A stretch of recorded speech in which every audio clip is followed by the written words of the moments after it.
Good afternoon, everybody. What an honor it is to see so many people here at the Archie K. Davis Center this afternoon. Today is going to be a great program, and I welcome you back after a couple of years of COVID. It has been a long time since we've had folks in this room for something like this. My name is Dr. Bruce Ernest, and I am the new Executive Director of the Moravian Music Foundation, and it's such a great honor. I've been now in this position about 6 months, so I look forward to getting to know each of you. We are excited about our program today. As with all things, technology is challenging, and we've had, I think, some technical challenges, but I know that Chris Ogburn, Dr. Chris Ogburn's ability as a teacher is going to overcome any of that. And so let's sit back and enjoy this presentation. There is food available to you. We will always have something catered in, so if you're here on a lunch break, you can sit and eat and we can fellowship together. Also, if you'd like our any information or anything, if you want to purchase anything, we have these wonderful ornaments. It's not Christmas anymore, but it can always be Christmas in your heart if you purchase one of these ornaments. Let me know if you would like one of those.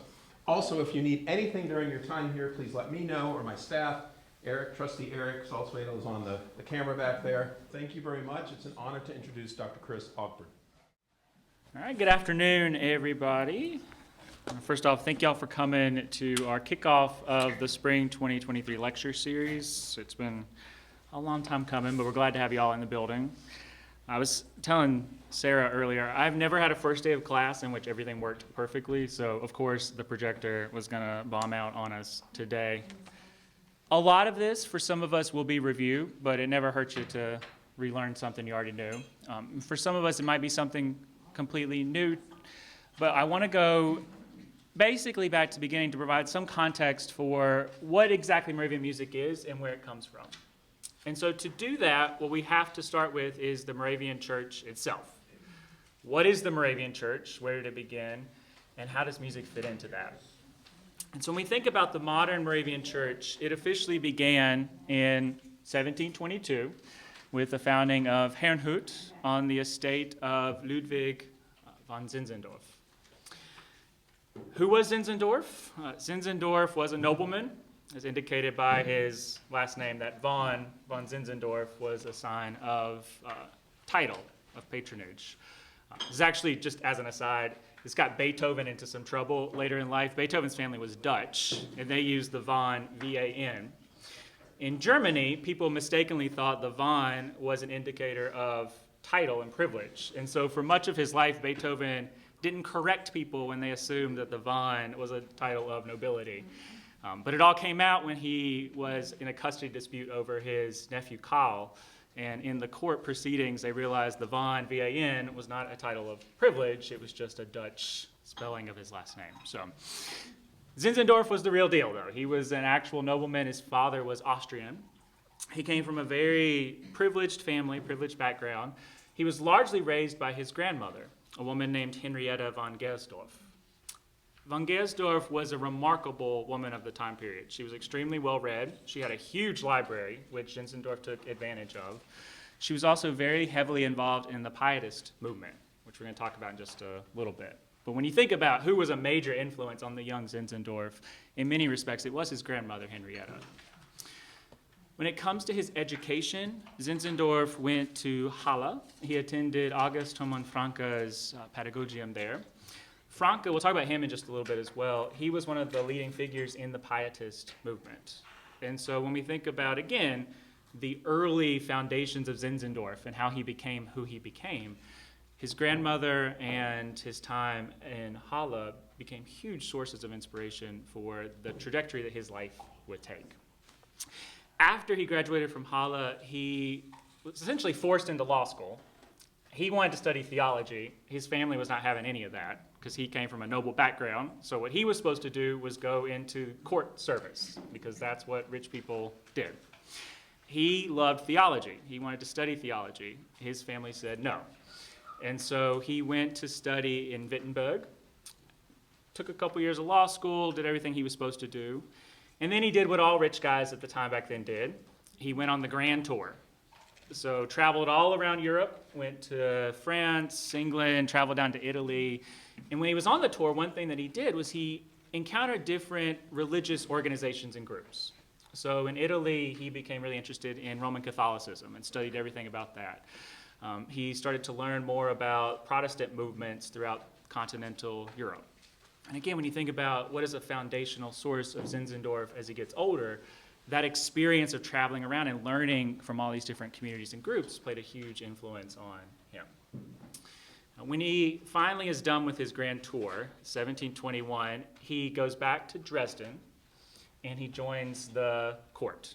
He's a minor position there. Again, that's what's expected of young noblemen at the time period. You take basically an administrative job in the court. Things did not go particularly well for him. He was not interested in it. But in Dresden, he starts to build a community of like-minded individuals. And this was a community that he had grown back in Halle. So he had all these friends who kind of had similar ideas that he had when it comes to things like religion. 1722 is a major moment in Zinzendorf's life for two reasons. First, he finds love. He marries his wife, Mutter Dorothea von Reuss. And he inherits some land from his grandmother called Berthelsdorf. Now, on Berthelsdorf, this big plot of land, there are some refugees from Bohemia and Moravia, and Zinzendorf is convinced to allow them to come live on his estate. So in 1722, he allows them to come, basically build a little community there. Now, the legends around this vary. Some imply that Zinzendorf was very involved in them coming and in them building and setting up their community. Others imply that he had no idea what was going on. For a long time, one of the famous stories was he was coming home for Christmas. He was bringing his young wife, Edmuta, to come see the estate. And they're driving through the forest, and he sees this cabin in the woods with the lights on and goes, "What is that? Who are these people?" And he gets out of the wagon. He goes, wagon, it was a carriage because he's got some money, so it's pretty fancy. He goes into the cabin there, and he talks to the people and realizes that there are these religious refugees from Moravia. And he prays with them, and this is kind of the story of the kernel of how Herrnhut came into existence. As with most things, realize a lot of this history was written a couple decades later, and people like to put spins on things. So as to whether or not this happened or the extent of Zinzendorf's knowledge of what was going on there, we have to kind of take everything with a grain of salt. But it is from that year that Herrnhut begins to grow and expand. And that is the moment that basically changes Zinzendorf's entire life. From then on out, he becomes very heavily involved in the founding of this town, Herrnhut. It starts to grow. We'll talk a little bit more about it in a couple minutes.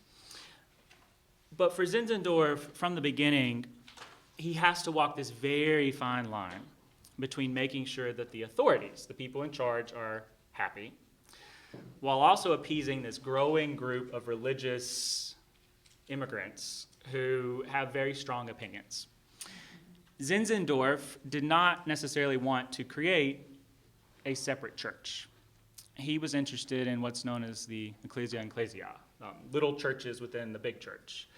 His idea was you create these little communities, it will inspire and enliven people, they will become enthusiastic, and his hope was that this would revitalize the Lutheran church. So for him, it was not about breaking off from Lutheranism and creating his whole other congregation. He was trying to work within the umbrella of the Lutheran faith. The people who settled in Herrnhut didn't necessarily agree with that. And so you see a lot of tension in these years between what exactly are we doing here, what's the ultimate goal, what's the ultimate mission. For Zinzendorf, he did everything to make sure that the local authorities and the church were happy. And this included, in 1734, becoming a Lutheran pastor. Because he figured if I do this, then maybe they will realize we're not trying to break off from them. It didn't work. So 2 years later, 1736, he's banished from his estate. Now, he uses this as an opportunity to basically spread the message of the church. And so he visits all these different communities. He goes to the Netherlands, travels to England, and then, very importantly, he comes to America and helps to really grow and build communities like Bethlehem. Finally, his banishment is rescinded in 1747, so he's allowed to go back home. And one of the crucial moments in church history happens 2 years after that. 1749, the Saxon authorities, Saxony was where Herrnhut was located, they gave the church official recognition. And so from then on out, the church was basically allowed to exist. Now, you would think this would mean things were all peachy keen for Zinzendorf after that, but that was not the case. Sadly, the last decade of his life was pretty troubled. It cost a lot of money to send missionaries out into the world, and they were running out of it. So the last couple of years, they fell heavily into debt. Personal tragedies kept striking the family. His only son, Christian Renatus, died at the age of 25 of a lung ailment. And Zinzendorf had intended Christian to basically take over the church and become the leader after he died. His beloved wife, Edmuta, died in 1756. Zinzendorf did remarry Anna Nietzschmann, who was the head of the Single Sisters up in Bethlehem. But he passed away just a few years later in 1760 in Herrnhut, where he was buried. Now, when we think about Zinzendorf's life, one of the biggest influences on him was this movement known as Pietism. And so it is worth talking a little bit about what exactly that is and what it means. One of your slide handouts goes into this. But Pietism is essentially a religious movement that began among German Lutherans in the 17th century. I'll just start by saying that Pietism did not begin in the 17th century. The idea of Pietism goes back to the beginnings of the church as an institution. So from the very beginning, there have been people who have argued the church is losing its way. The church is not doing what it should be doing. The church needs to come back to its core, to its root. And so this has been happening for centuries. In the 17th century, it was Germany's turn. And part of the problem that Lutherans were having was by this point, Lutheranism was about 100 years old, and its big struggle was trying to justify itself. And so as a result, Lutheranism had spent a lot of time coming up with an orthodoxy, coming up with rules. People began to feel as though there were maybe too many rules, that it had become too much about the intellect and not about the heart. And so there was a movement growing in Germany at this time to get back to this idea of spirituality, less about kind of thinking about religion and more about feeling it. One of the leading figures involved in this movement is a man named Spinner. Spinner was a pastor in Frankfurt am Main. He did not like what was happening in his town. He felt like people had lost their way, that there was no true faith or religion anymore. And so he wanted to bring the heart, bring the spiritual back into the faith. So he started to create these little communities. And these were designed basically for people to get together in small groups, to read scripture, and to share their spiritual journeys. And these people who became involved in these movements became known as pietists. At its core, what Spinner wanted was to get back to Scripture. He thought people needed to be reading the Bible more, to actually imbue it into their lives. On top of that, he felt like, again, the church had become too intellectual. So emphasizing the heart, emphasizing acts, emphasizing how spirituality plays out in your life. He wanted to retrain ministers, so that they weren't just delivering sermons about the orthodoxy and the codes and everything we have to follow, but were instead delivering sermons that talked about how to live, how to be. His other big thing, if we get back to it, is this notion of sharing, of community. And when you think about a huge influence on Zinzendorf later, that notion of small groups meeting together and experiencing fellowship is going to become very, very important in the early Moravian church. Now, the other guy who was seminal in spreading pietism was Franke. Now, Franke was the head of theology at the University of Halle, which you'll hopefully remember was where Zinzendorf went to school. So he was under the tutelage of Franke, learned a lot about pietism through him, about theology through him. And one thing that Franke really emphasized was the notion that the church should be doing social good. It's not enough just to exist, but we need to be helping those people who are less fortunate. So he created, as part of his school, an orphanage. He created a school that catered to disadvantaged members of the community. This is actually still around today. It's known as the Franke Institute. And so the roots and the foundation that Franke built in Halle still exists to this day. Now, again, he's a huge influence on Zinzendorf, but as Zinzendorf got older and began to develop his own ideas, there was a falling out between Zinzendorf and the institution in Halle. So they shared a lot of similar ideas, but they did also butt heads in some other areas as well. Zinzendorf, once he picked up on these ideas, he started to run with them. And when you think about the ways in which pietism still exists to this day, the big one is through the Moravian Church, which is one of the living traditions that still embraces this notion. You could also see it, obviously, through Methodism. When you think about one of the other church founders who really embraced this notion and ran with it, it was John Wesley, who was, as you all know, very heavily influenced by the Moravian faith when he was developing his own approach to religion and theology. Pietism reached its really peak, its zenith in the mid-18th century, so the mid-1700s, and then began to kind of fade away after that. But you do see it come back, especially in a lot of the revivalist movements in America in the 19th century. Yeah. Does the university still exist? Yes. Yeah. And the Franke Institute is still around as well. Yeah. Yeah. Do you think Zinzendorf was acquainted with Bach by any chance? You know, personally, no, I don't think so. Dresden and Leipzig are not that far apart. Yeah, he was, because Bach's not that famous back then as a composer. He's an organist. By most accounts, Zinzendorf was not a huge organ fan. So unless you were really seeking that out, I don't know that you would have a reason to go and meet Bach. That being said, I mean, did he meet Bach? I don't think there's a... Bach's sons. Yes. Oh, Bach's sons are a different matter. They were famous. They were well known. Johann Sebastian, the dad, I don't want to say he was a nobody at the time, but he was kind of a musician's musician. So unless you were someone like Buxtehude, famous, I mean, you're not really going to seek him out, if that makes sense. Did they cross paths? Possibly. But when we think about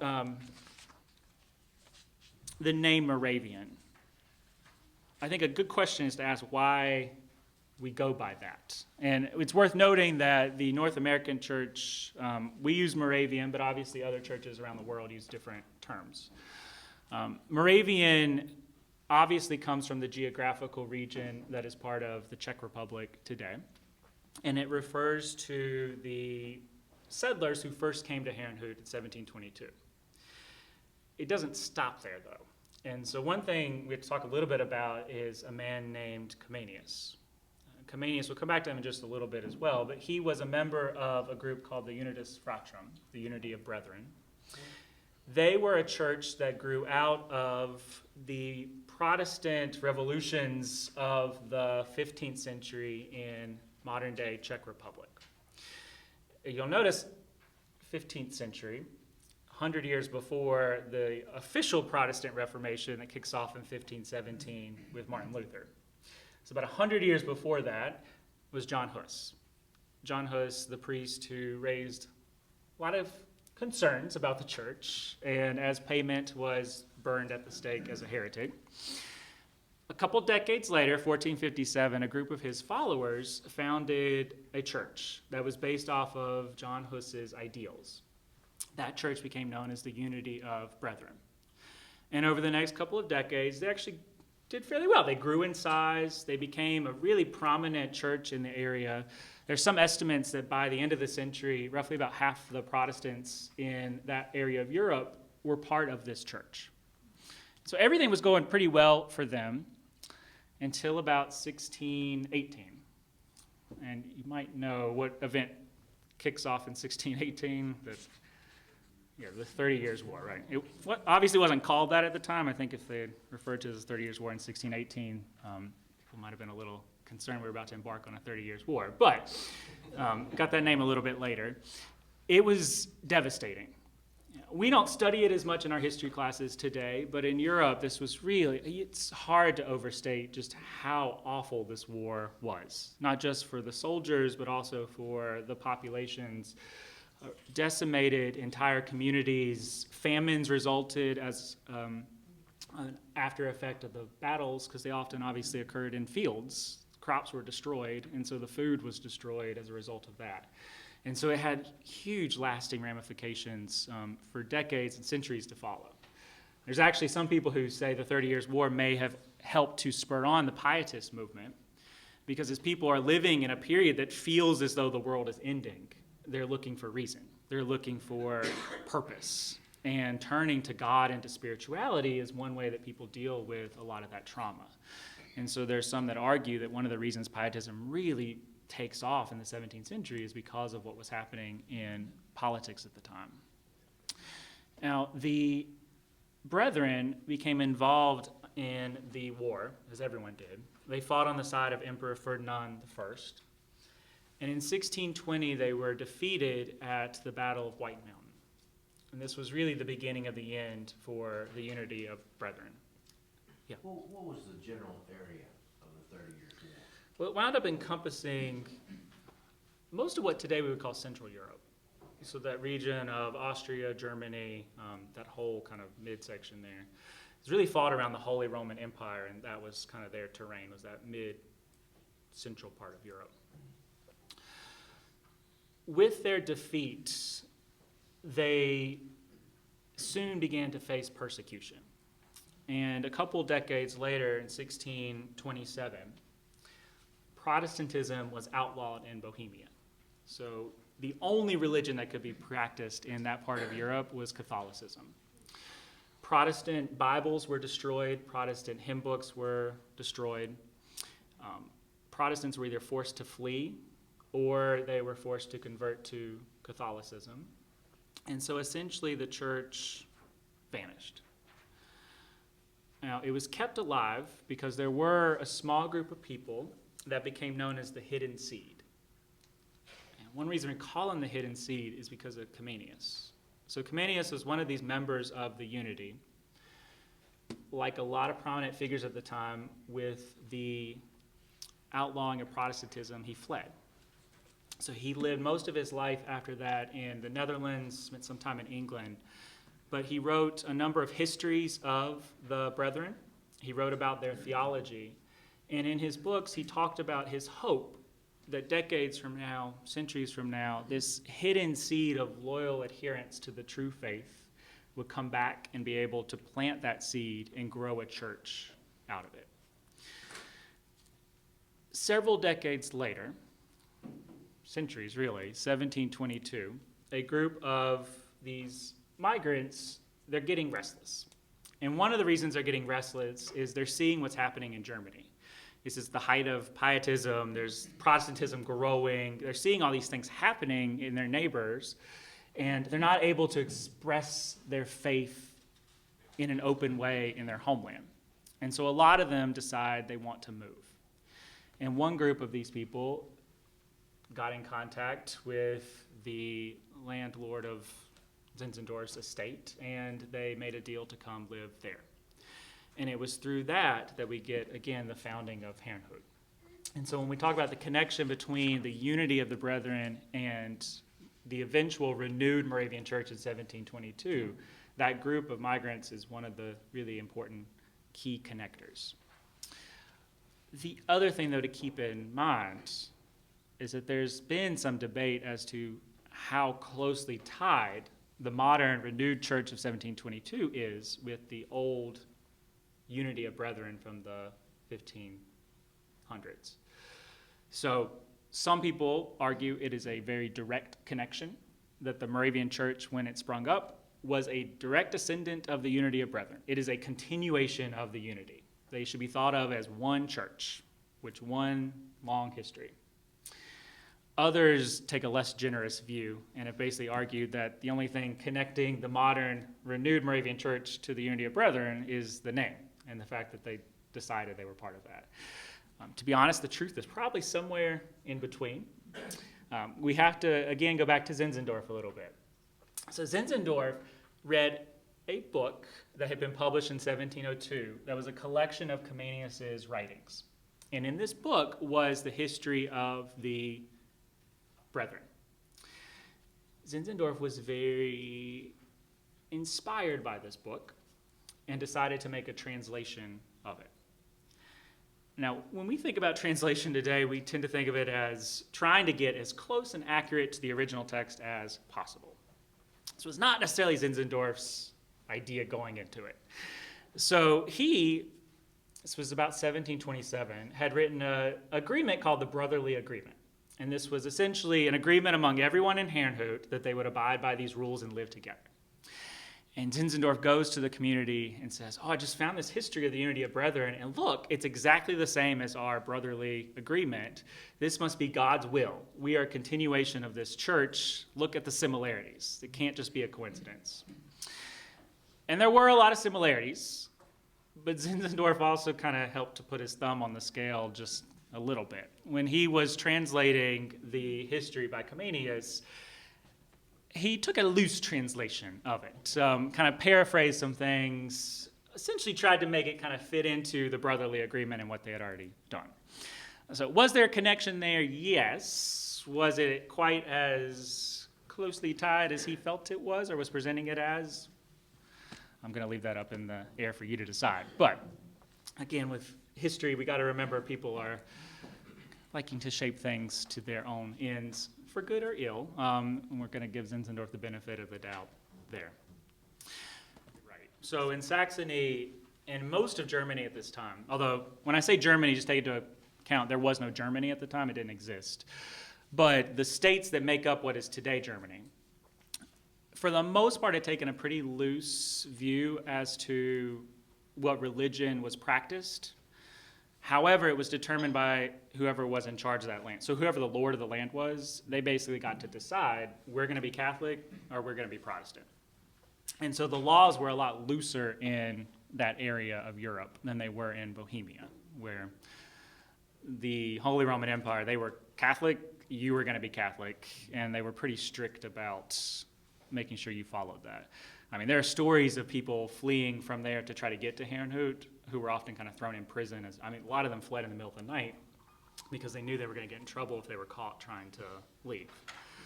That's one of the reasons, too, that Zinzendorf really was trying to walk this fine line, is because you can imagine the Holy Roman Empire, they don't like that all these people are leaving their lands and moving to this new place.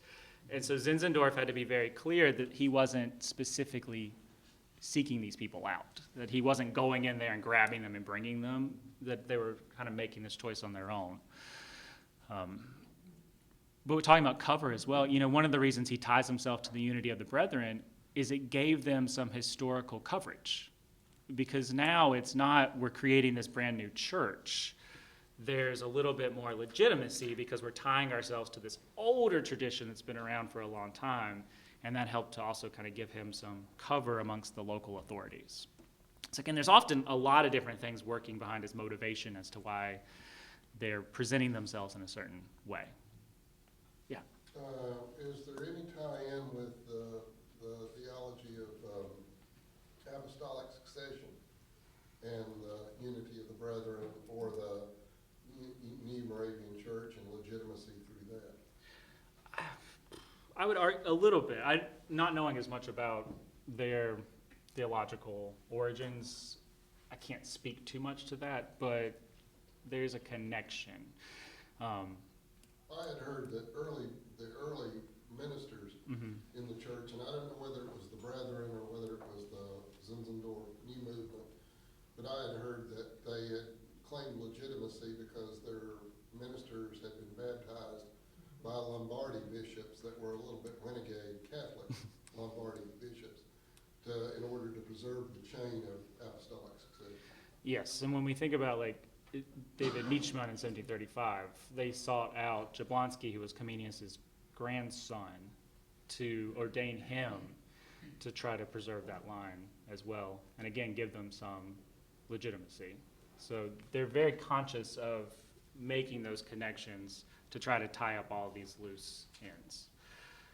Very few things at the time were done willy-nilly or by happenstance. There is definitely an effort to be very conscious about how they're presenting themselves and tying in that lineage. Yeah. And that apostolic succession is part of what they use to argue the legitimacy of the Moravian Church in England one of the first places to recognize the Moravian Church was in England, and using that as their way to kind of give themselves that historical weight. And was this, do you have any idea, was this through Lombardy Catholic bishops? Or the Waldensians. The Waldensians is, yeah. So when we think about Herrnhut, I want to go back to that community, because that is really, when we think about the modern Moravian Church, where everything begins. So in 1722, you get the founding of the town, and over the next couple of years, it grows in size. Both literally, they're adding more and more buildings, but also its population begins to expand. Now, what's important about Herrnhut in its early years is that it's not just attracting these immigrants from Bohemia, Moravia. It's attracting people from all over. As you can imagine, a lot of people coming into this town from all these different areas, they don't all agree on the same thing. And one of the stories of early Herrnhut is this idea of dissension.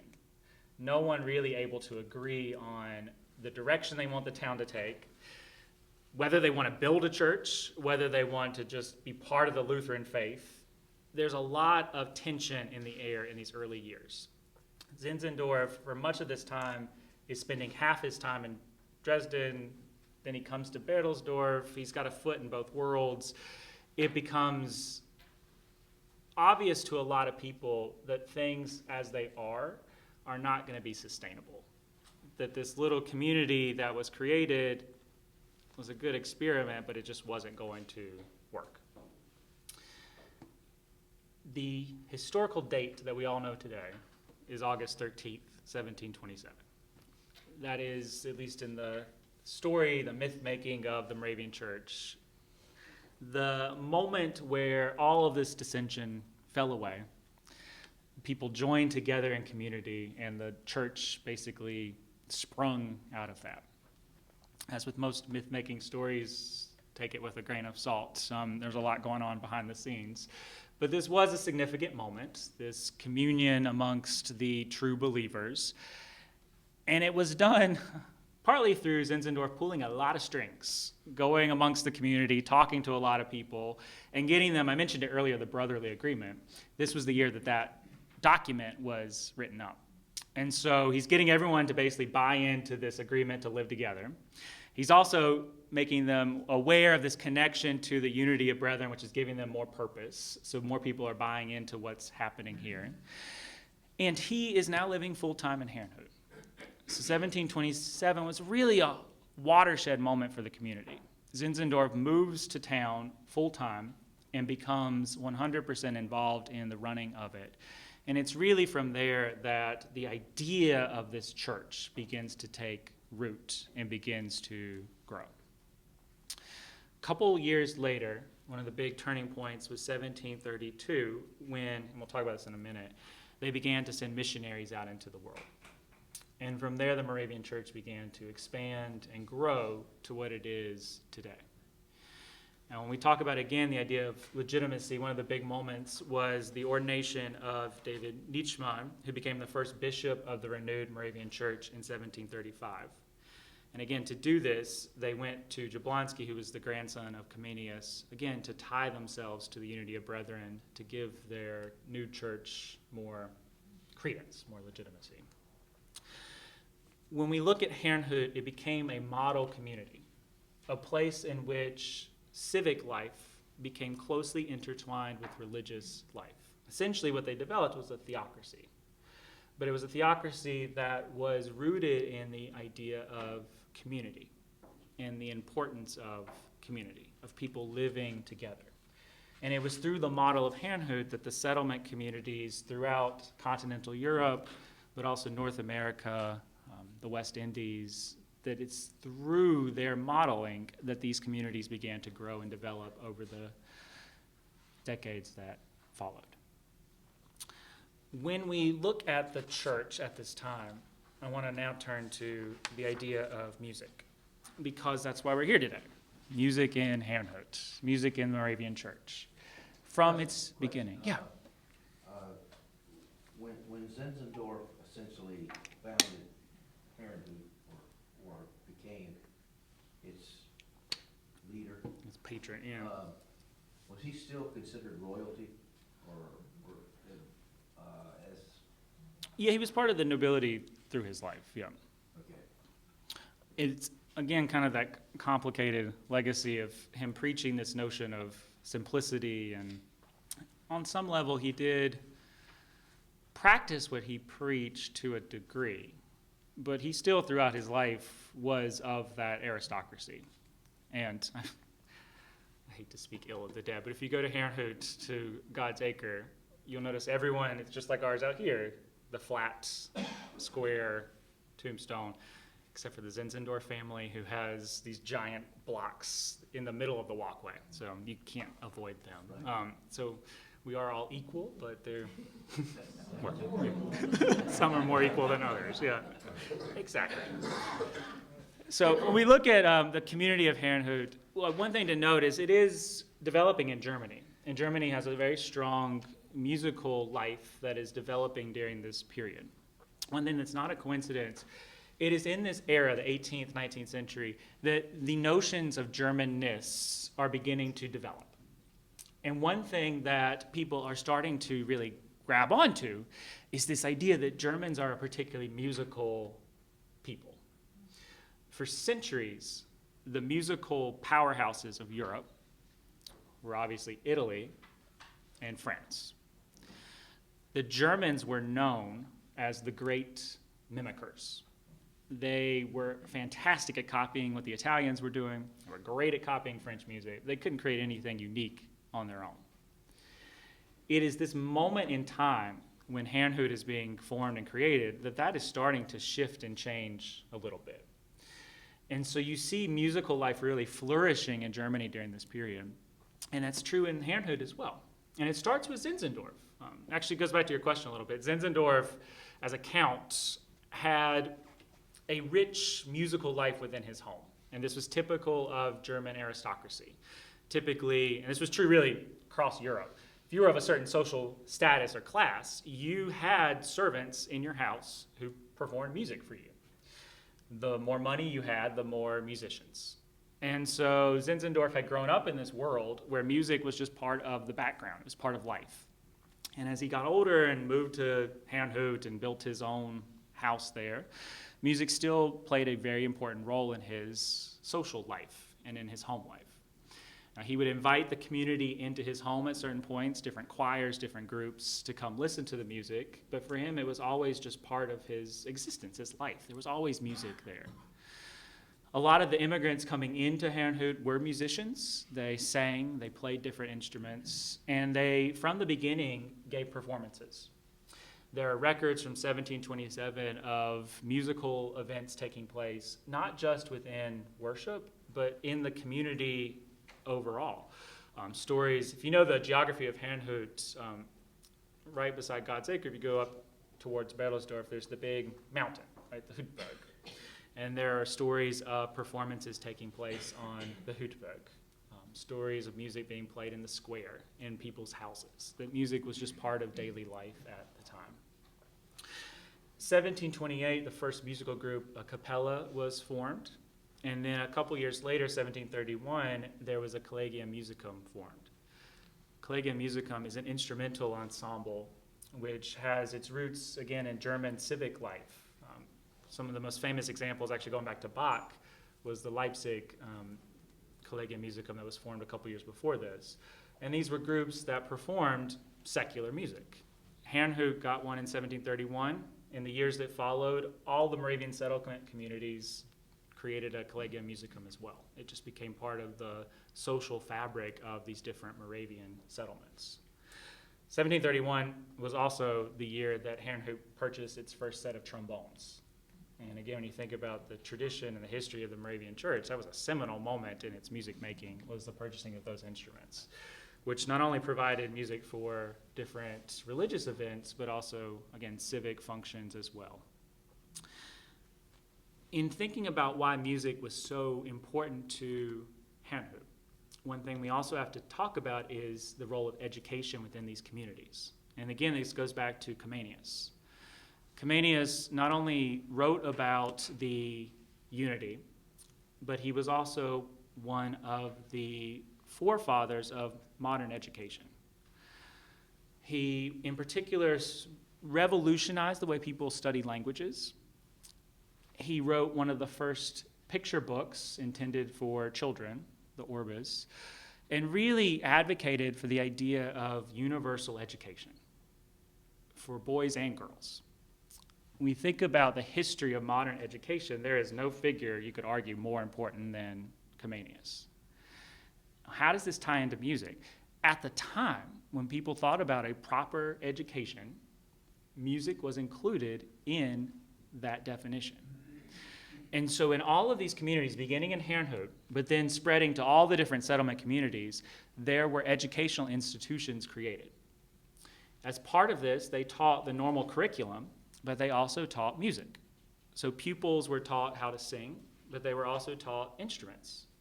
So girls were often taught string instruments and the clavier, the keyboard. Boys were usually taught wind instruments because it wasn't seen as proper for girls to be blowing into wind instruments. So it was okay if they were doing that, but couldn't, heaven forbid you give them a trombone. I was going to make a comment about the trombone, but I won't for Eric's sake, but it's a lovely instrument. As was also typical of the time period, women were encouraged to perform at home. They were encouraged to perform in their choirs when they were around other women, but they were often discouraged from performing in public in mixed gender audiences. And this was true of all of Europe at this time, that women were usually the primary music makers in the domestic sphere, but they were not expected or allowed to perform in the public sphere. And in the Moravian communities, that was also true as well for a number of years, decades after this. When we think about Moravian music, everything ties back into the church. And one of the reasons that I wanted to start at the beginning today to talk about Moravian music is that Moravian music is music with a function. Now, what is that function? That function is the church. Because for the early Moravian communities, the church and the community were the same thing. They were intertwined together. So there was no civic life without church life. And so when you see musical life coming into being in these communities, all of it is for a purpose, and all of that purpose revolves around God, worshiping God, the church, the community that springs up around that. And so I do want to talk a little bit about Moravian theology and how it connects to music. And starting with, again, this idea of community. Because when you think about one of the big developments of the Moravian church that was really central to its early years, it was this notion of community above all else. Zinzendorf argued that there was no Christianity without community, that you could not truly worship God as a sole individual. It was something done with other people. Best embodied, obviously, by the brotherly agreements of 1727, which we've talked a little bit about already. As we see Herrnhut grow, one of the distinctive qualities that is still visible today is the emergence of the choir system, in which people begin to see their allegiance move away from individual family units and into more of a collective notion of community, dividing up into age, marital status, and sex. And the idea of these communities is that they're a place for people to worship together in smaller groups and then go out into the larger group and help to spread that message. If you think about it, it's similar going back to Spinner, we talked about a little bit earlier with Pietism, and him creating these little communities for people to read scripture together and talk about their spiritual life and journey together. Essentially, on one level, that's what these choirs were. They were little communities within the community for people to express themselves and their devotion to God in a more intimate setting that then gets taken out into the community on a bigger, grander scale. The other important aspect of life at the time was this notion, you often see it thrown around, that they thought of life as a liturgy. Everything was about worshiping God. That was as true of taking communion as it was of making coffee in the morning. That everything, including mundane, simple tasks, should be lived in the image and the idea of God. That essentially, and I like that phrase, life as liturgy, that the very act of existence is in praise and worship of God. And that's how the community should be living its life. Connected to this, and we think about, again, the legacy, the daily text. The Losung, the watchword, was first introduced in 1728, and it does have a musical connection. So according to Kenneth Hamilton and his seminal work on Moravian music history, or Moravian history in general that no one ever reads, but in it he talks about the emergence of the daily text. And he says in May of 1728, there was what's known as a Singstunde, which we'll talk about in a little bit. And Zinzendorf had set this theme around this hymn text, and he decided that this stanza was going to serve as a watchword for the next day, May 4th, 1728. And so he declared that this hymn stanza should be the watchword that everyone keeps in their mind the next day. And from there, the daily text was born. And so I think it's really important to note that one of the most influential and some would argue important aspects of the modern Moravian church today, the daily text, was born out of a hymn, was born out of music. And in the early 18th century, you were as likely to get a daily text from Scripture as you were to get a stanza from a hymn. They were very intimately connected. For the church itself, hymns were vital to worship, to understanding God, to the principles of theology. Zinzendorf argued that it was through hymns that we best teach our church and our faith. And so he really viewed the hymn not just as music, but as a vehicle for the message and purpose of the church itself. If you think about it, going back to the idea of Moravian theology, I don't think it's a coincidence that hymns played such an important role in a church in which community was more important than anything else. Because if you think about a hymn, they are not sung by one person. They're sung by a community. They're sung by the congregation. And when you think about what embodies the faith more than anything else, it is that congregational act of singing. And so while the hymn was both an important vehicle for the message, it was also a physical manifestation of this notion that the community was coming together and expressing this spiritual truth as a unit, as one. The first Moravian hymnal came out in 1735 and ballooned after that. So they kept adding appendices to it. They kept adding more and more works to it. Later editions came out in 1754 and 1767. But these things were getting unwieldy. They were gigantic, huge. And so one of the seminal moments in church history was 1778, when a guy, Christian Gregor, talk a little bit more about later, who's having a very important year this year. This is, if you don't know, his 300th birthday. He was born in 1723. But he was given the enviable task of consolidating this massive wealth of hymns that had come out and creating a more unified, uniform work. And so he gets to work on it. He creates some of his own hymns. He takes stanzas from other hymns and combines them together to create new hymns. And out of it, he produces one of the most important hymns in the church's history, again, 1778, which included 1,750 hymns. 308 of them, Gregor himself had recast. So it's still a big volume, but was a lot more wieldy than the appendices and all that other stuff that had been used before that.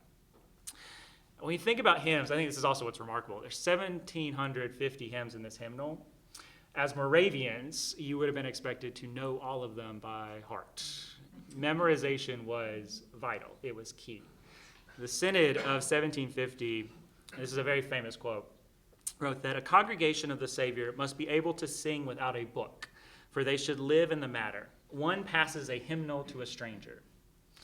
Zinzendorf himself said that a congregation of the Savior must be able to sing without a book, for they live in the matter themselves. Again, that idea that you don't need the hymnal because it should be inside of you. that to really live the faith, these should be embedded in your core. That it's only people who are just visiting, that are stopping by, that should require these actual hymns to know the words, because the rest of us should be living that truth, should be living that. Gregor, a couple years later, 1784, he's given the other task of creating the chorale book. So one of the other problems at the time was that there was no uniform book of melodies to go with these hymns. And so Gregor's job was to basically create a uniform text that organists could use to accompany the hymn tunes. He tried to clean up what was going on there. He actually used an old numbering system that had been invented by a guy named Grimm a couple decades before, in which like hymn texts were grouped together so that you could kind of interchange the tunes with stanzas based on the length and the syllables and all of that. And for those of us who play instruments, that system still is around today in the band books. When you call out the number, it comes from that system that Gregor helped to make more uniform in the chorale book of 1784. Now, the last thing before we switch gears I want to talk about is what's called the Singstunde, which I mentioned a little bit earlier. But this is really one of the services that made the Moravian Church unique among all churches. In a Singstunde, in theory, there was no sermon. The leader, often Zinzendorf, but it could be anyone, would choose a theme based off of maybe a hymn text, and then choose stanzas of various hymns around that theme to create a message. And at the time, the idea was the organist or the singer would start the stanza, everyone would just join in with it, because again, they had it memorized, so they didn't have to turn to the hymnal, they just do the song. They would sing that stanza, and then the leader would go on to the next one. And they would sing through this, creating that message. It's out of this, again, the daily text supposedly arose from the May 3rd Singstunde. And there's been an argument that things like the love feast is essentially just a Singstunde with a meal attached to it. Singstundes are more common nowadays in continental congregations. We have some every now and then here for special occasions, but there are still some churches that practice them on a weekly basis. In Herrnhut in the early years, they occurred with quite a lot of frequency. Do you have any idea why there's so many saints in the chorale book? And if the Moravians were still holding on to the Catholic saints in some fashion. It's not the saints. Yeah. Okay, go ahead. Oh, no, you go ahead and finish. Well, and if there's any element of Catholicism that transcended the Protestant movement and stayed on with the Moravians, So, being pre-Lutheran. simplistic answer to the question is they dropped all the saints. Not believe in that at all. A lot of times the tunes were based off of earlier works. Some of those had these other names, these other connections, which is why some of those kind of get passed along in those titles. So theologically, to answer your question, no, they did not believe in saints or sainthood. But, and this is true of Lutheranism, it's true of all the Protestant faiths, they didn't entirely wipe away any remnants of Catholicism because there were some of these traditions, melodies that lived on in various ways. Calvinism, same kind of idea. Yeah. It just struck me when you were talking about the emphasis on memorizing all of these lyrics, how difficult it must have been to be a hymn writer. Well, you would say that, but especially in Herrnhut in the early years, there were so many hymn writers. But how did everybody know those new words? Because you sung them over and over again. It was part of daily life. It's familiarity. It's the life they live. I mean, one answer is a historical answer in which memory was just much better back then, which I know is kind of a truism, but at a time when you relied very heavily on the importance of memory, people had practiced it and had gained skills in it that, to be honest, we don't use today because we don't need them. So part of it is just a cultural attitude that we don't need memorization, so we don't practice that skill, we don't have it anymore. But the other reality is it was also so deeply embedded in their way of life that it's just part of your living. You hear these hymns rote over and over. Someone introduces it, so someone will sing it. You listen to it, and then once you've heard it, you can pick up on it. It's like when you hear a new song on the radio. It may take you 1 or 2 times, but by the 3rd or 4th time, you probably are able to at least sort of sing along to it. And then by the 5th or 6th time, you probably got most of the lyrics down, hopefully, at least the gist of them. Or you get them wrong, and there's a bad bathroom on the right, yeah. So, yeah. So it's partly just the cultural practice, but also you're living that life. And hymns are introduced constantly. They're not short either.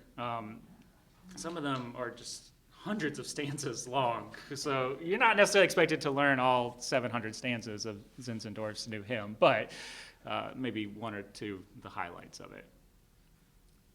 In the early days of junior choirs in this area, there were certain Moravian hymns that you learned, and you learned, and those, I don't know if they still do or not, before you learned things to perform, you learned Moravian hymns. Sunday school.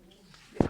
They were part of memory work in Sunday school. And churches had, at that time, children who created choirs and so forth. Yeah. It's just a part of your practice. It's who you are, so you're just picking it up along the way. When we think about, again, going back, I guess, this idea of spreading the message. I mentioned it earlier, but the big year was really 1732 when they started to send missionaries out into the world. And I mention it only because when we think about Moravian missionary work, it could not have existed without music. In a later lecture series, probably next season, I'll talk a little bit about Zeisberger, who worked with the Lenape people. And one of the things he did as part of this missionary work was create a hymnal in their language. And this was not unique to Zeisberger. Missionaries around the world would often write hymns in the language of the people that they were preaching to, because they viewed music as a tool to transcend linguistic barriers. And when we think about the spreading of the Moravian Church and the Moravian message, it really could not have happened without the power of music and the importance of that. Here in North America, the first settlement, well, they attempted the first settlement in 1735 in Savannah. This is famous today mainly because that's essentially how Wesley came into contact with the Moravians and helped to give birth to his church, which we're not going to talk about. But they were part of this movement by Oglethorpe to create a new colony in what is today Georgia. It did not go well. There was a big war going on that is known today by the very colorful title, The War of Jenkins' Ear. And it gets that because Robert Jenkins was a captain who very famously brandished a severed ear on the floor of the House of Commons, which he claimed was his own ear that had been ripped off by Spanish Coast Guards who boarded his ship.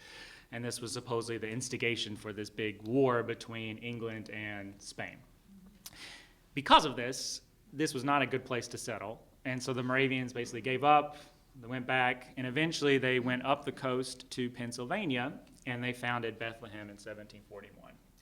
That became the major center from which a lot of the other settlement communities sprung out, like Nazareth, Lidditz, New Hope, and then a lot of the missionary work among the Native Americans came out of that region as well.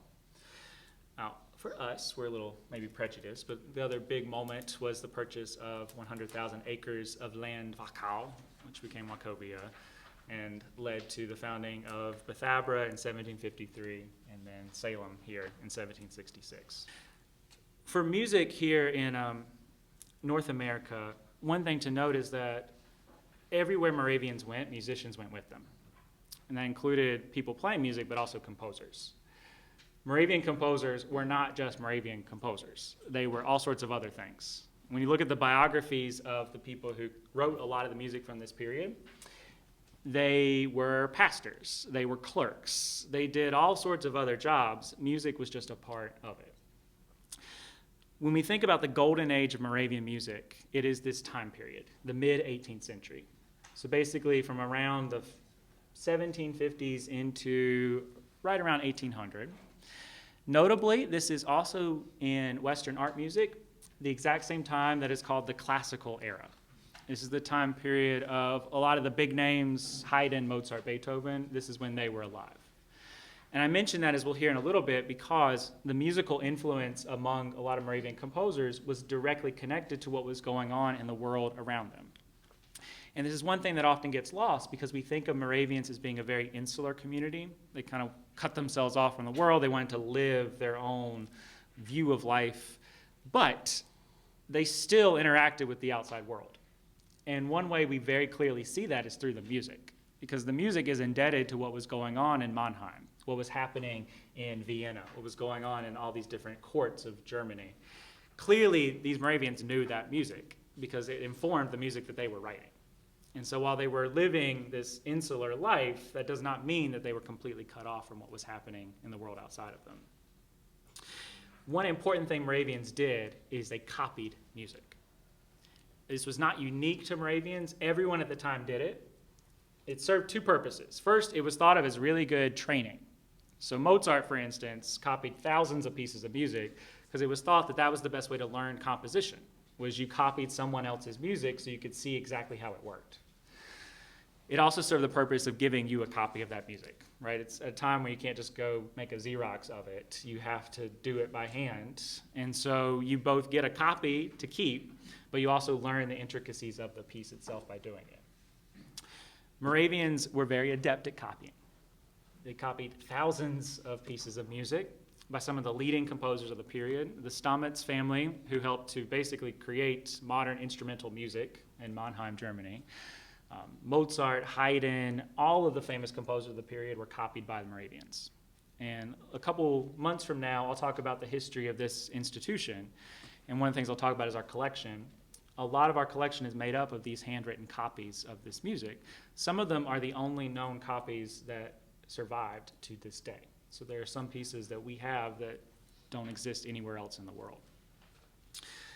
For Moravian settlements, music was part of life. It was part of life both in terms of their worship, but also their secular life. Again, the Collegium Musicum, the Capella, these groups that performed music for everybody.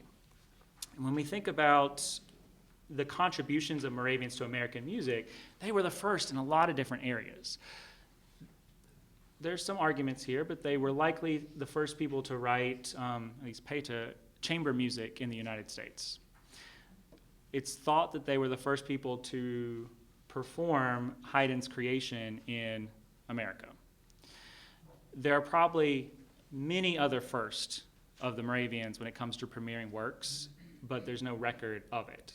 And when it comes to citing this is the official first premiere of this piece, it's hard to kind of back that up sometimes. It goes back to that earlier comment about the big question mark. There's probably a ton of firsts by the Moravians when it comes to premiering works, but we don't really know what those are because there was no record of it. Or if there was a record, it's disappeared. We don't have it anymore. So when it comes to musical life in the Moravian Church, there's a couple of different ensembles and styles I want to talk about. I want to begin with vocal music. The most important form of vocal music, as we've already talked about, is the hymn. And so I want to play for y'all, if it works, an example of a Moravian hymn, and we'll talk a little bit about its significance.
Some of y'all singing along to it, which was kind of the point again, right? Remember, what is the significance of the hymn? What is it used for?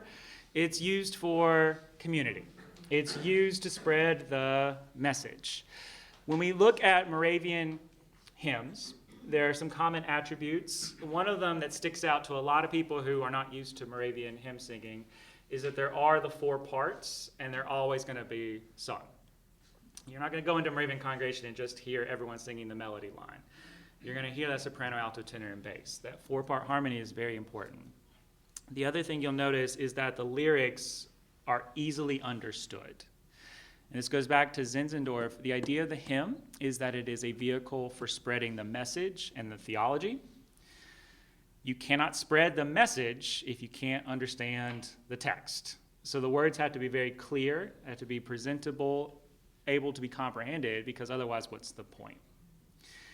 When we think about what sets the Moravian Church apart, this notion of hymns as being central to their identity goes back to really the foundations of the Protestant church as a whole. In the early years of the Protestant faith, hymn writing became really important in most of the Protestant churches. And the reason for that is it helped to differentiate them from the Catholic Church. At the time, the Catholic Church, music was performed by professional choirs. It was extremely complicated, usually polyphonic, which means a lot of melody lines all at once, so the words are really hard to sing. You have to have some training to sing these works, right? Your grandma can't just sing along with it, unless she's a professional singer. But for most of us, it is difficult. They're hard pieces. They're virtuosic. Hymns are simple. Anyone can sing them. You just follow along with everybody else. And this was one of the core distinctions between the Protestant faith and the Catholics at the time. Catholicism was very passive. Everything happened to you. The pastor read everything in Latin, a language you didn't understand. It happened to you as you sat there. The Protestants argued for a more active relationship to God. Everything was in your language. Scripture reading was in German. The sermon was in German. Hymns were in German, and you were expected to get up and sing with everybody else because you were an active participant in the service and in your relationship to God. And so again, going back to this distinction of the hymn, it's core to the identity of Protestant faiths at the time because it is a message for what sets us apart from the church before. We are inviting and emphasizing this notion that you are actively engaged in this process. Things are not just happening to you. You're not just taking our word for it. You are involved in that act. Now, the other big form of vocal music is what's called the anthem.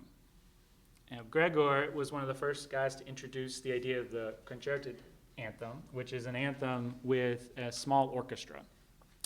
So anthems could be sung either with organ or keyboard accompaniment, or in some congregations, depending on the musicians that were available, with a small orchestra, usually of string instruments, but every now and then they would bring in a wind instrument. The one I want to talk about today, this is from Gregor. What I really want us to listen for is what sets it apart. What are some of the main attributes, the features of these anthems? What makes them important, significant? So again, this is by Gregor. This is called In Stillness.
So what do we notice are some of the qualities of this anthem? The big thing, I guess, first off, is what's being performed. Choir. And you hear, along with the choir, About what year are we talking about here? So Gregor, most of his music, we're talking late 18th century, like 1760s, 70s, that period. Falling into, we have to also remember, and this is a trap that musicologists fall into all the time, where we look at history as suddenly, January 1st, 1750, we are now classical period. And while it might be nice for things to happen that way, it's never that black and white. And so this time period, I'm glad you mentioned the Baroque, because we are at that moment of transition between a more kind of high-style Baroque aesthetic into the kind of overtly simplistic classical period. And you're exactly right in pointing out that one place where the transition happened a little slower was in the church. And that instrumental obligato, the flute and the cello in this case, you'll notice does have these very kind of florid, virtuosic lines. But if you listen closely, when the voices come in, what happens to those lines? Very They're simple. secondary. Very secondary, right. And so they become subservient to the text, which gets the attention. It is, when we think about influence of the classical style, it's very structured. It follows the idea of periods, where you have these very distinct phrases. So structurally, it's set up in a very typical classical mode. But it does have some of those little remnants, like the flute obligato lines, the kind of floridness that we maybe associate with that more Baroque aesthetic. But importantly, what is the most important element of this piece? It's more homophonic. The text. Exactly, it's not polyphonic. The choir is largely what we call homorhythmic. So all the voices are singing different lines, but their rhythm matches up with each other. And the effect of that, why sing homorhythmically? What's the purpose? Clarity of text. Exactly, it allows the text to be clear. And going back to hymns, what is the point of the anthem? It is to spread the words, the message, exactly. And so that is really the significance of these anthems. It is praising God through the beauty of the music, but at the end of the day, what is the most important element? It is the text. It's also, and I'm glad you mentioned this too, a reminder that these Moravians weren't living in a box. They were experiencing all these other musical styles, and you see those remnants from these other traditions coming into works like this. The text itself, by the way, most of them were based off of the Bible or hymn, and they're typically whatever the daily text of the premiere date was, which is great for historians because it helps date them oftentimes, because you can look at the text and you can figure out what was the daily text that day, and you can usually pinpoint the date of the premiere of the work through that. So it makes our life a little bit easier in that respect. At the end of the day, this notion of deliberate simplicity is important, especially when it comes to the choir and the text. That's both from the classical period, which really emphasized this notion of simplicity, what they called naturalness, less ornamentation, less decoration. But also, again, what is the purpose of this music? It's to spread the message. It's to spread the words. When we think about Moravian music today, one of the big traditions that always comes up is band music, and in particular, the brass band.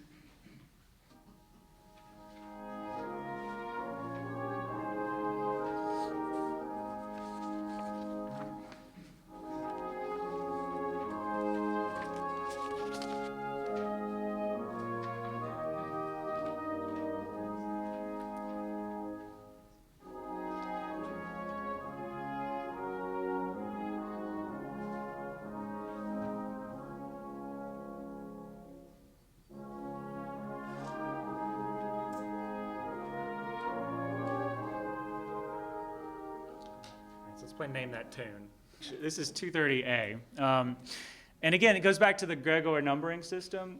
So in general, the rule of thumb is the higher the number, the more complicated the line was. And similar ones, so there would be like 230A, 230B, 230C. That's kind of how the numbering system worked.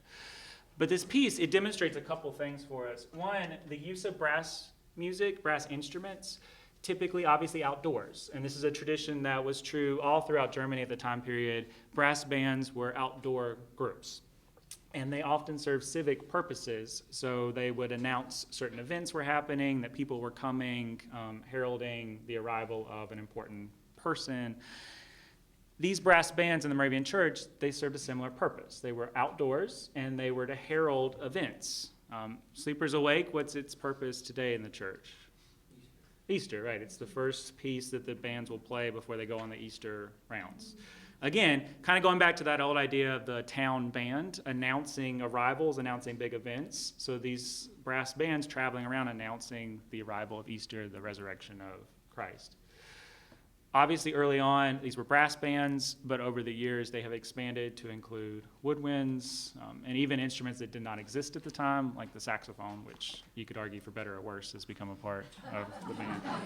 I say that as someone who is a saxophonist, so don't throw anything at me. But this is why, actually, early on, most of them, it was a trombone choir. Because they could do that. And then you're exactly right, I'm glad you pointed this out, as instrument technology developed in the 19th century, that's when you can start to bring in these other instruments that become part of it. So the definition of these bands has grown over the decades. They start out as trombone choirs, become brass bands, now they're just wind bands, basically. Yeah, that's an excellent point. Yeah, you couldn't have a trumpet doing that back in 1731. Might be able to play like one or two notes, but yeah, good. What I also play there, which is important, is that it is an instrumental piece. And while the church really emphasized this notion of vocal music, instrumental music was also very important in the community. And there's two types of instrumental music I'm going to talk about today, both forms of secular music, which I know we don't often associate with the Moravian Church, but secular music was thriving in these different communities. The first example is something called the Harmonie Musik. Harmonie Musik starts in German courts, and what it basically is a wind band. They typically performed outdoors, although they could perform indoor settings, but they were typically associated with kind of outdoor evening events or celebrations. These works were usually performed by groups like the Collegium Musicums. So these are those secular groups that were formed in these different communities. You may be wondering, why in the world did a religious community create a secular instrumental ensemble? And there are two leading reasons for that. First, training. So one thing that it allowed is it helped to develop the skills of the instrumentalist so that they could play these anthems and other works in the worship service. You think about that piece by Gregor we just listened to with that flute and cello obbligato. That's not an easy piece. That flautist was not a professional flautist. It was a member of the community. And so one way they develop their skills is through playing works like this we're going to hear with the Collegium Musicum. There was another theory as to why they developed these groups, and it was to keep the kids off the street, to make sure that the men who were playing in the Collegium Musicum weren't getting up to other things they shouldn't be getting up to. So if you put an instrument in their hands, maybe it'll keep them out of trouble. Which is really the same reason why supposedly Louis Armstrong took up the trumpet, was they gave him that so hopefully he would stop getting into all sorts of escapades. So something that happens all throughout history. So I want to play for y'all. This is an example of what's called Harmonie Musik. This was written by David Moritz Michael. Michael was a Moravian, not originally, he became a Moravian when he was about 30 years old. And he taught at the Moravian school in Niski. Eventually he came to America. His primary job was teaching the boys in Pennsylvania. The work that we're going to listen to is called The Water Journey. And this was written for actually an event that took place on the Lehigh River. And if you listen to the entire work, it's supposed to represent the journey down the river. There's a whole tradition actually of water music instrumental pieces. This is right around the time Handel wrote his water music, which was for the king, his traveling up and down the Thames. They had a little band that would go along with him to play this music. So it's not necessarily something that came out of left field. There's a tradition of this type of outdoor wind music. I'll listen to a little bit of it just so you can get a sense of what it sounds like.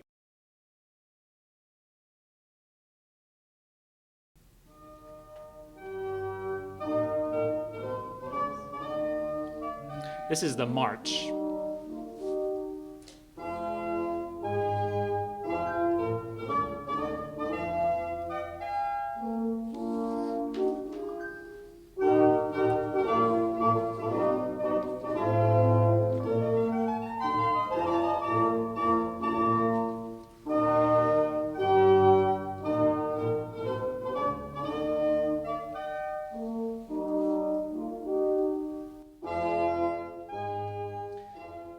Pieces like this, it's again a reminder that these Moravians were living as part of the world. They were interacting and hearing all this other music that was going on around them. This is German court music, and yet Michael is writing this piece that comes out of that style.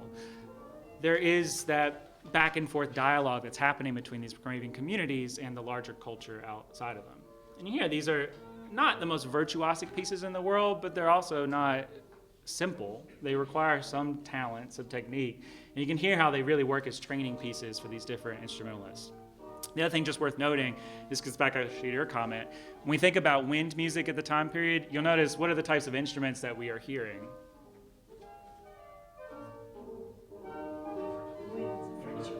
Largely woodwinds, right? Bassoons, oboes. You're not hearing trumpets. The only brass instrument is the horn. Again, because of the techniques at the time, the technology at the time.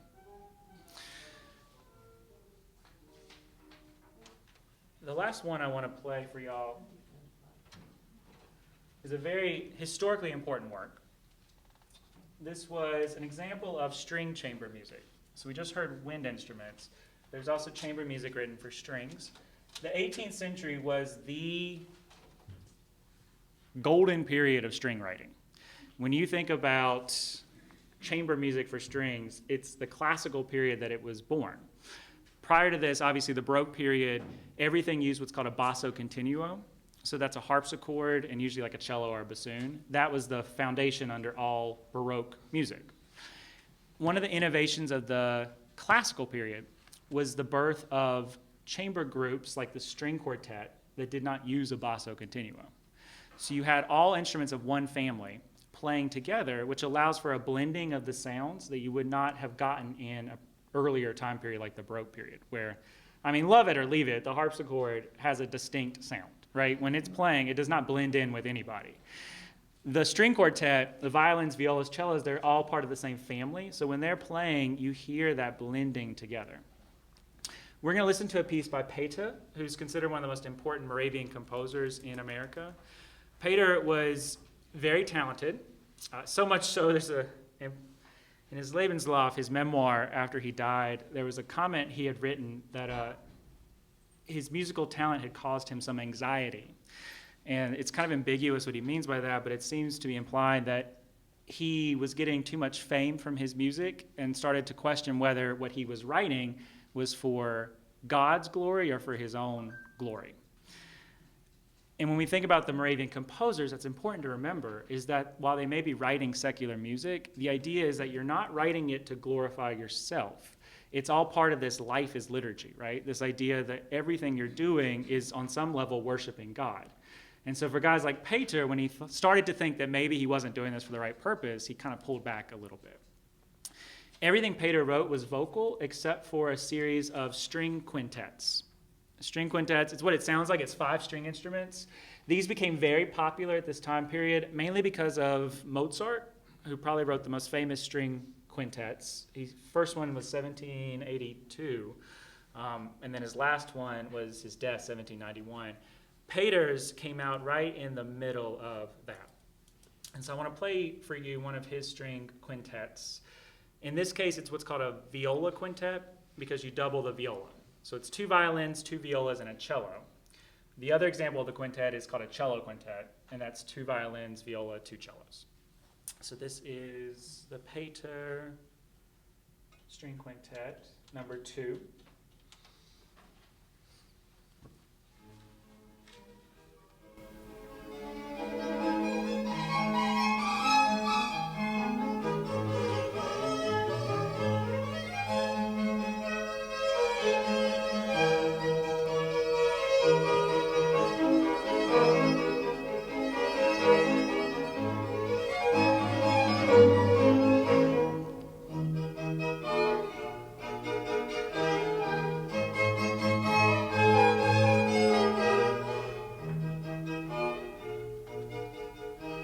So you wanted to define what is the classical style, this would be a good example of a piece to play. It is very clearly indebted to the aesthetics of the time period.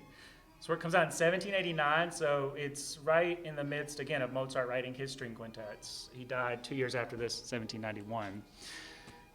This piece historically is significant because it is thought to possibly be the first chamber music written in the United States. And so it's got that prestige kind of tacked onto it.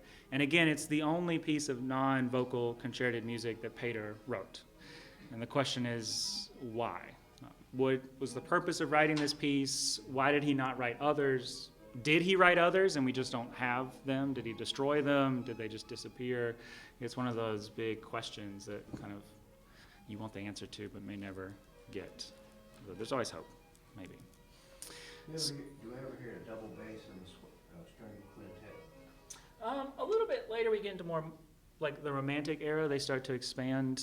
But around this time period, no, double basses weren't really used. Just to wrap things up, I just want to note that when we think about what is Moravian music, I think it is worth noting that this was just a tiny fragment of it. The Moravian Church is obviously a living church, so there's still music being written to this day. But what we also have to keep in mind is that it is a global church. And one of the things that hopefully we'll start to do in the next few years as we expand our outreach and our outlook is to really embrace this idea of what is the Moravian Church and what is Moravian music. Because Moravian music is as much European-style string music as it is the music that's being sung in the West Indies or in South Africa. So remembering that Moravian music, this is just a small part of that definition of what it is. On your last page, hopefully you'll get the list of the upcoming lectures. Next up on February the 9th, our research librarian Dave Bloom will be presenting. And then the following month, Barbara Strauss will be giving a presentation as well. And then April, I'll be talking about the history of the Music Foundation, how it came about, what's in our collection. And then I just want to draw your attention to the last one in May. We're going to have a talk about the Tannenberg organ. And the reason that it's scheduled that day, on May 11th, is that the following day, Friday, May the 12th, we are going to be having a concert in the Gray Auditorium featuring the Tannenberg organ. The Moramis Chorale will be singing. We'll have some organists playing, some soloists singing as well. So to kind of preview that performance on May 12th, our lecture the day before will be about that instrument and about David Tannenberg in particular. Thank you all for coming today. I really appreciate it. There's plenty of food, so take some to go. And if you want to come talk to me, I'll be hanging around up here, so feel free to come up and speak to me.